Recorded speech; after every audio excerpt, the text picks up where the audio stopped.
नमो अरिहंताड़म नमो सिद्धाड़म नमो आयरियाड़म नमो वज्रायाड़म नमो ये सब सावोड़म। जब परमेश्वरी भगवान की आचार्य भगवान कुंद कुंद स्वामी की आचार्य गुरु विराट सागर जी महामुनि राज की आचार्य से विशुद्ध सागर जी महाराज की बोलो पातश्री वंदन सागर जी महाराज की जिज्ञासा समाधान चल रहा है अपना, जिसमें अभिषेक संबंधी जिज्ञासाओं को हमने जाना था कि किस प्रकार कौन कौन सी शंका जिज्ञासा हमारे मन में उठ सकती है। उन सब के बारे में यहाँ पर चर्चा की और हमने जाना कि भगवान श्री जी का अभिषेक हमें कैसे करना चाहिए और किन भावों से करना चाहिए, अभिषेक का क्या फल होता है, इनके बारे में पिछले कई दिनों से अपनी चर्चा चल रही है। आज पूजा के बारे में जो जिज्ञासा समाधान कर रहे हैं, पूजा संबंधी जिज्ञासा को जानते हैं। पूजा में कितनी प्रकार की जिज्ञासाएं उठ सकती हैं, कौन कौन सी उठ सकती हैं, उसके बारे में हम समझते हैं। सबसे पहले पूजा, तो पूजा क्या है, ये जिज्ञासा है। वरना पूजा तो सभी करते हैं। अब किसी ने आपसे पूछ लिया कि पूजा क्या है तो क्या जवाब देंगे आप? पूजा क्या है? पूजा हमारी दिनचर्या का प्रथम मंगलाचरण है। पूजा हमारी दिनचर्या का प्रथम मंगलाचरण है। पूजा आत्म शुद्धि का हेतु है। पूजा अंधकार से प्रकाश की ओर की यात्रा है।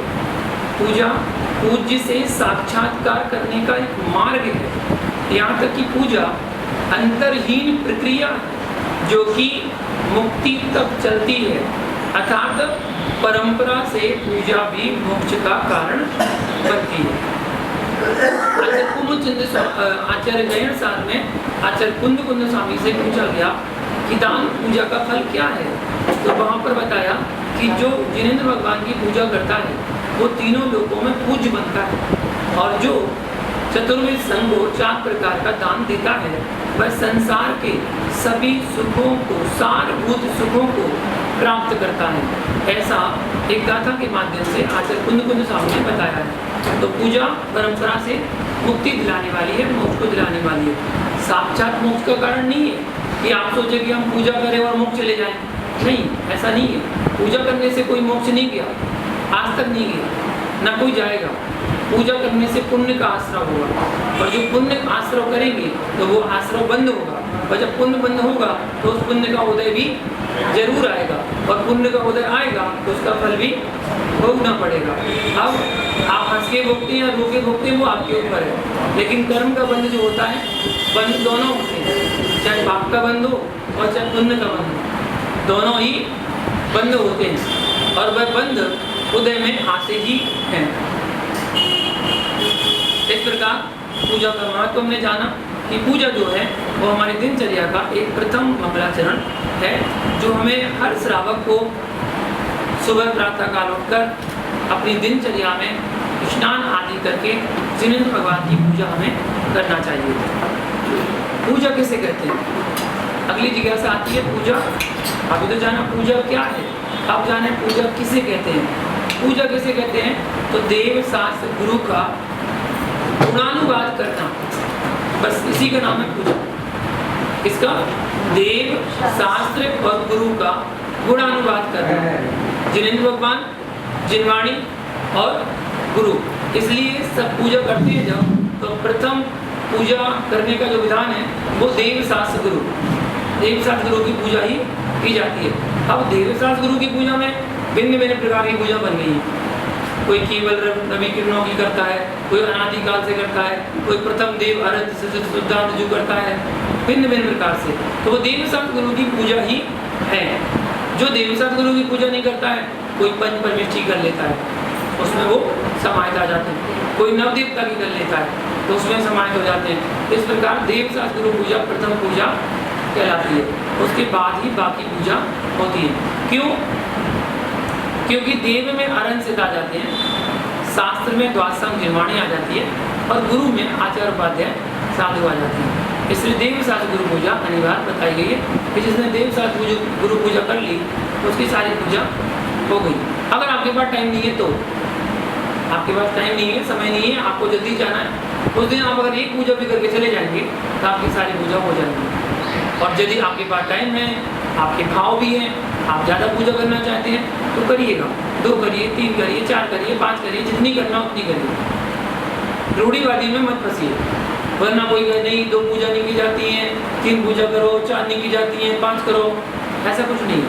आपको तो जितनी पूजा करने का मन हो ना उतनी पूजा करना, और मन के साथ साथ आपके भाव लगना चाहिए। अगर आपके भाव लग रहे हैं तो आप करते जाइएगा, जब तक भाव लगे, शाम तक भाव लगे, शाम तक करिएगा, कोई दिक्कत नहीं। क्यों?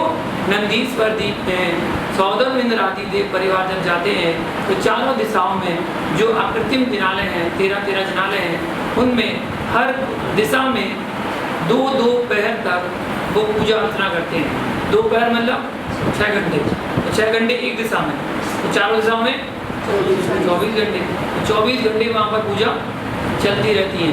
इसलिए जब तक आपके भाव लगे तब तक आप पूजा करिए, और पूजा में भाव नहीं लगे तो क्या करना? जाने वा जान के नहीं टूट जो कोई, विसर्जन कर देना। जबरदस्ती में पूजा करने मत बैठे रहना। अब जानते हैं पूजा का शाब्दिक अर्थ क्या है। पूजा का शाब्दिक अर्थ क्या कहा जाए? तो संस्कृत में पूजा शब्द जिस धातु से बना है, पू धातु से बना है, जिसके कई अर्थ हैं। एक अर्थ होता है पवित्र होना, उसका अर्थ है पवित्र होना, अर्थात पवित्र होने की जो जननी है वह पूजा है, या पवित्रता का जो जनक है वह पूजा है, या पवित्रता को जो जन्म दे वह पूजा है। पू का दूसरा अर्थ होता है मांझना, क्रिया है। पू का अर्थ है मांझना, मांझना मतलब साफ करना। तो पूजा के माध्यम से हम स्वयं के विकारी परिणामों को मांझते हैं, भावों को निर्मल करना, जिनेंद्र वाणी द्वारा कर्म मल को निष्कासित करना, परिमार्जित करना, अर्थात विकारों को हटाना, या देव के साथ राग देश से मलिन आत्मा को मांझना। जो हमारी आत्मा है उसको मांझना है, बस उसी का नाम पूजा है। पू का तीसरा अर्थ है हटकना, पू का तीसरा अर्थ है हटकना। त्याग और संयम के सूप द्वारा व्यर्थ पदार्थों को क्या करना? हटकना। आपने सूपा देखा है? एक चलनी देखी है? चलनी क्या करती है? असार को ग्रहण करती है और सार को छोड़ देती है, और सूपा सार को ग्रहण करता है और असार को छोड़ देता है। जो वेस्ट होता है उस वेस्ट को छोड़ देता है और सार को ग्रहण करता है, सूपा। और चलनी, आपने आटा छाना, आटे से कचरा ऊपर रहेगा और आटा नीचे जाएगा, तो सार को छोड़ देती है, असार को ग्रहण कर लेती है। तो पू का अर्थ हो गया फटकना, अर्थात त्याग और संयम के सुख द्वारा व्यर्थ पदार्थों को फटकना एवं सार तत्व को साफ करके ग्रहण करना। जिस प्रकार फटक कर दाल व छिलका अलग अलग किया जाता है, उसी प्रकार देह अलग है और आत्मा अलग करना, इसी का नाम पूजा है। ये पूजा कही जाती है।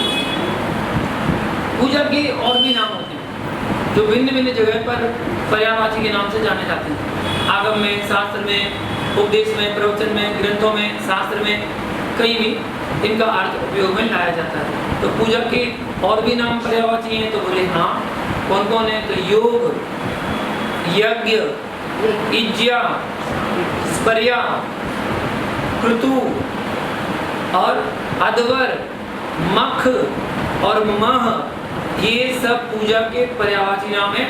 कहीं कहीं आपको पूजा में पढ़ते समय आपको मिल जाते हैं, शास्त्र में मिल जाते हैं, स्तोत्र में, भक्तियों में इनका प्रयोग आ जाता है। क्यों? क्योंकि वह छंद का प्रयोग करना होता है, और छंद में यदि हमें 2 अक्षर का एक शब्द चाहिए और निकलना चाहिए उसका अर्थ पूजा, तो वहाँ पर मक का प्रयोग कर लिया या मह का प्रयोग कर लिया, तो इसका अर्थ क्या हो गया? पूजा। अब बात आती है पूजा, समझ में आ गई। पूजा किसकी करना चाहिए? पूजा किसकी करना चाहिए? तो देखिए, पूजा के पहले पूज्य की जानकारी और पूज्य की पहचान एवं पूज्य का ज्ञान आवश्यक है। पूजा तो पूज्य की होगी, जो पूज्य होगा उसकी पूजा होगी। तो सबसे पहले पूज्य की पहचान तो करो कि वो पूजा के योग्य है भी कि नहीं। कि एक ने नारियल फोड़ा तो तुमने नारियल फोड़ दिया, एक ने नमस्कार सर झुकाया तुमने सर झुका दिया, नहीं। पहले पूज्य की क्या करना? पहचान करना, पूज्य की जानकारी लेना और पूज्य का ज्ञान आवश्यक है। ज्ञान, पहचान, जानकारी सब कुछ ले लेना। पूज्य का ज्ञान नहीं तो पूजा का स्वाद नहीं आ सकता। पूज्य की पहचान के बिना की गई पूजा से कुछ भी उपलब्धियां नहीं हो सकती हैं। एक मिथ्यादृष्टि पूजा करता है, उसे क्या फल मिलता है? स्वर्गों में, देवों में आकृतिम जिनालय है, तो सम्यदृष्टि क्या मान के पूजा कर रहा है? जिनेंद्र भगवान की जिन में। और मिथ्यादृष्टि इष्ट देव, कुल देवता मान के, ये हमारे कुल देवता हैं। तो पहले पहचान करें, बिना पहचान के उपलब्धियां नहीं हो सकती हैं। जैसे रत्न खरीदने के पहले हम रत्न की क्या करते हैं? जानकारी आवश्यक है। कौन सा रत्न है? यही नहीं पता आपको कौन सा रत्न है, उसने कह दिया भाई हीरा है, हीरा हीरा है, और हीरा कह के वो ले लिया आपने। पहले पहचान की आवश्यक है, जानकारी आवश्यक है, जिससे आप ठगे ना जाओ, जिससे आप धोखा ना खाओ। आप तो जानते नहीं कि रत्न है या पत्थर है। एक पत्थर भी ऐसे चमकीला होता है। और तो और जब गाड़ी का एक्सीडेंट हो जाता है, उसका जो कांच निकलता है ना, वो कांच अगर रोड पर डला हो और उस पर सूर्य की रोशनी पड़ रही हो तो वो भी चमकता है, तो क्या वो हीरा हो जाएगा? हर चमकदार पत्थर हीरा नहीं होता। ऐसे आप भगवान के पूजन को गए, लेकिन मालूम नहीं आराध्य कैसा होना चाहिए, उपासना किसकी करना चाहिए। यदि आप सरागी के पास उपासना करने पहुंच गए तो सरागता ही मिलेगी। आचार्यों ने कहा है कि पहले पूज्य को पहचानो। जब तक पूज्य का ज्ञान नहीं तब तक पूजन नहीं। पूज्य के ज्ञान के पश्चात पूजन सरल है, जिससे आप अपने आराध्य के पास पहुंचा जाता है। इसलिए पहले पूज्य के बारे में जानकारी जरूरी है। अब आई बात पूज्य की, तो पूज्य कैसा होना चाहिए? पूजा करने के लिए हुए कि पूज्य की पूजा करना चाहिए। तो पूज्य कैसा होना चाहिए? जिसमें कोई दोष नहीं है, जिसमें कोई दोष नहीं है, अर्थात जो 18 दोषों से रहित हैं। जन्म, मरण, क्षुधा, तृषा आदि दोषों से रहित होना चाहिए। वे ही पूज्य हैं, वे ही हमारे आराध्य हैं। जन्म भी एक दोष है और मरण भी एक। जो जन्म मरण कर रहा है वो तो संसारी है। जैसे अन्य मतांतर कहते हैं कि हम भगवान थे, हम भगवान हैं और हम ही भगवान हैं। आप हमारे भक्त थे, आप हमारे भक्त रहोगे, आगे भी भक्त बनते रहोगे, आप भगवान नहीं बन सकते। और जैनागम क्या कहता है? नहीं, तुम भी भगवान बन सकते हो, तुम्हारे अंदर भी योग्यता है। कर्मों की निर्जरा करके तुम भी भगवान बन सकते हो। भगवान बनना कोई बड़ी बात थोड़ी है। अपनी कर्मों की निर्जरा करना है, निर्जरा करने के लिए आपको तब त्याग करना पड़ेगा। तो इसलिए भगवान वही है जो 18 दोषों से रहित है। जन्म भी दोष, मरण भी दोष, जो सर्वज्ञ है, अर्थात संपूर्ण पदार्थों को एक साथ जानने वाले हैं, तीनों लोगों को जानने वाले हैं, केवल ज्ञानी हैं, हितोपदेशी हैं।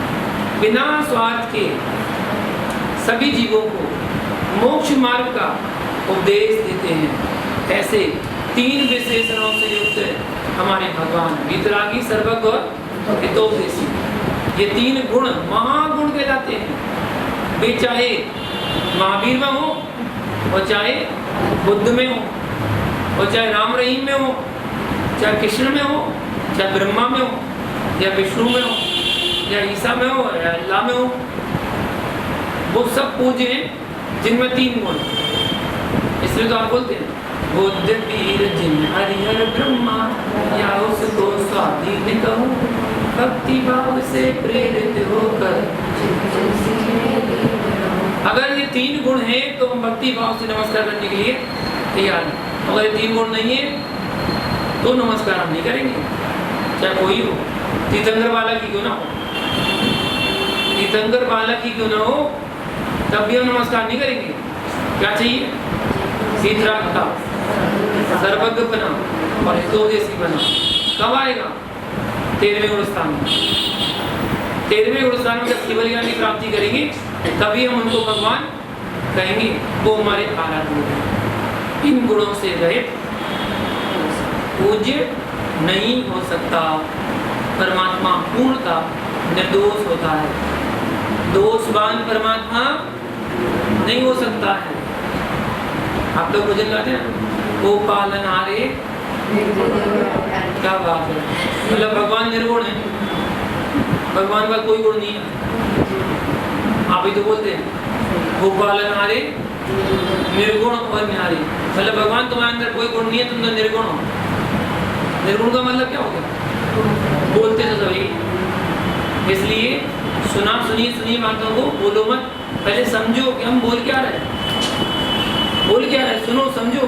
आप कहते कभी राम बन के, कभी वीर बन के, कभी महावीर बन के चले आना, प्रभु जी चले आना।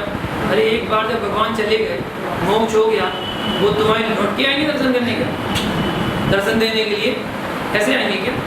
बोले आ जाना आप तो, चाहे कैसी बन के आना, आदिनाथ बन के आना, महावीर बन के आना, चंद्रप्रभु बन के आना, आ जाना, लेकिन आ जाना। बताओ सिद्धार्थ से बुला रहे हैं, तुम तो संसार में फंसे ही हो, उनको क्या हो संसार में दोबारा ला रहे हो, वे तो मोक्ष जा चुके, अब उनको तो चले जान दो, ठीक है ना। और एक वो भजन गाते हैं सब, वो मेरा आपकी कृपा से सब काम हो रहा है, करते हो मेरे गुरुवर, मेरा नाम हो रहा है, कमाल। कर्तावादी बता दिया भगवान को क्या बना दिया? कर्तावादी, तुम करने वाले। हम तो कुछ नहीं कर रहे, जो कर रहे तो नहीं कर रहे, भगवान तो सब कर चुके भैया, जो करना था ना वो सब कर चुके। अब उनके लिए कोई काम करना शेष नहीं है, कृत हो गए, इसलिए तो हाथ में हाथ रख के बैठ गए।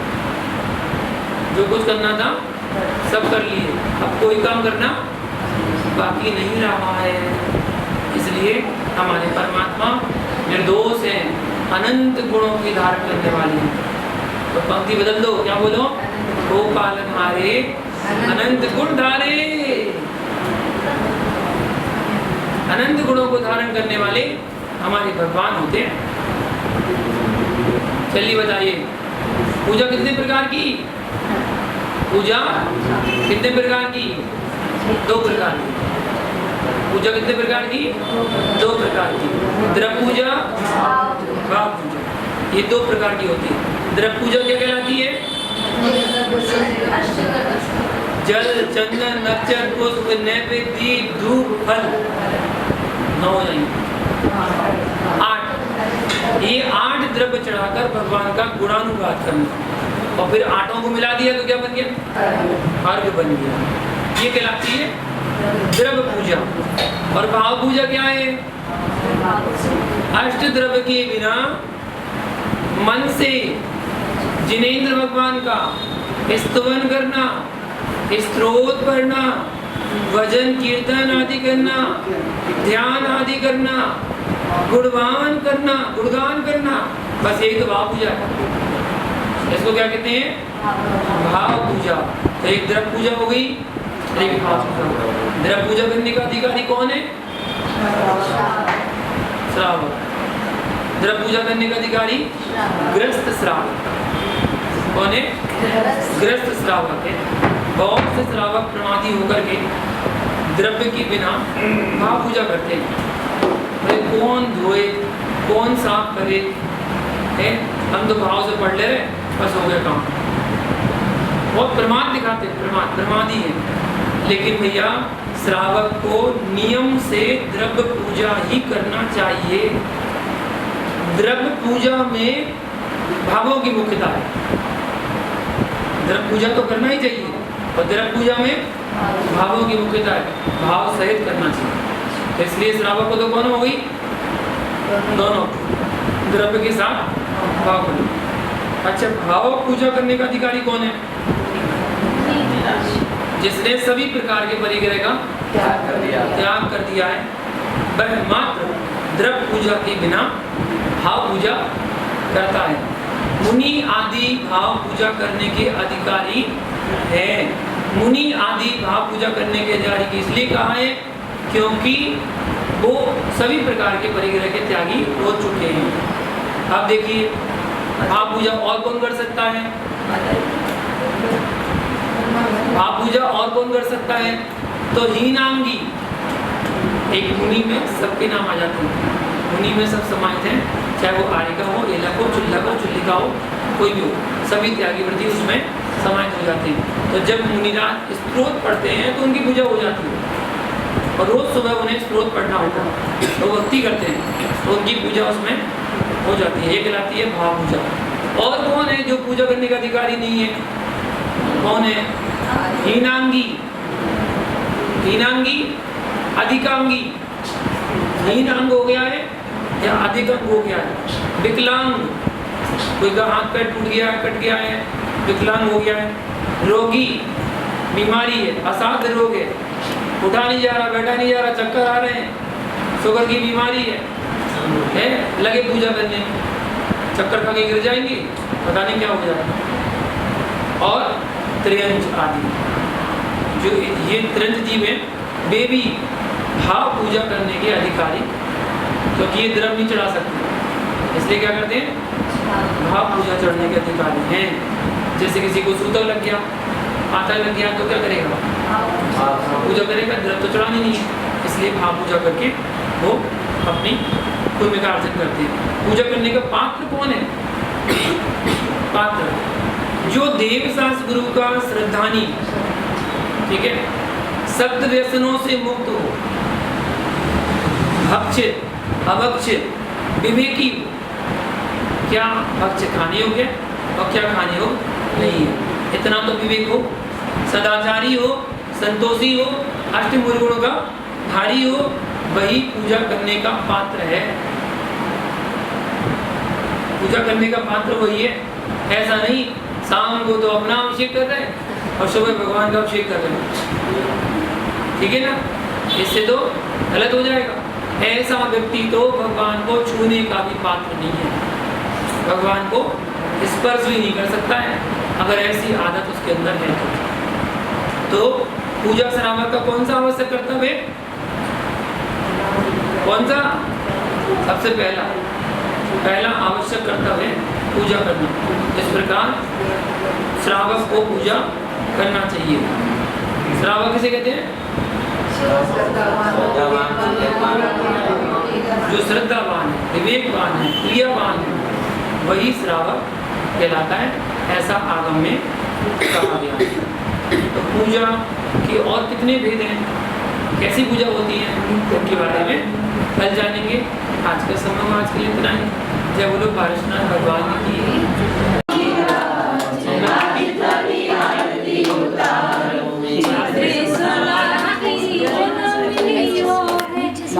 सामने